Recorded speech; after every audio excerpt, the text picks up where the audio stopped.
నెల్లూరు జిల్లా ఇందుకూరుపేట మండలం కొత్తూరు గ్రామంలోని రామమందిరంలో మండల కన్వీనర్ రావెల వీరేంద్ర చౌదరి ఆధ్వర్యంలో ఆంధ్రప్రదేశ్ ముఖ్యమంత్రి నారా చంద్రబాబు నాయుడు 75వ జన్మదినోత్సవం సందర్భంగా ప్రత్యేక పూజలు చేపట్టారు.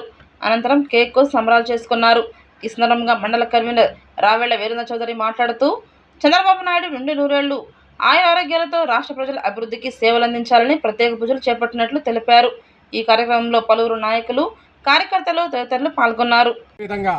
కొత్తూరు రామ మందిరంలో పెద్దలు చంద్రబాబు నాయుడు గారు ఆయుర ఆరోగ్యాలతో అష్టైశ్వర్యాలతో తొలతూగాలని రాముల వారికి పూజ చేయించడం జరిగింది. అదేవిధంగా ఇందుకూరుపేట తెలుగుదేశం పార్టీ కార్యాలయంలో ఇందుకూరుపేట మండలానికి సంబంధించిన అన్ని గ్రామాల నాయకులు, కార్యకర్తల ఆధ్వర్యంలో ఘనంగా కేక్ కట్ చేసి జన్మదిన వేడుకలు ఘనంగా నిర్వహించడం జరిగింది.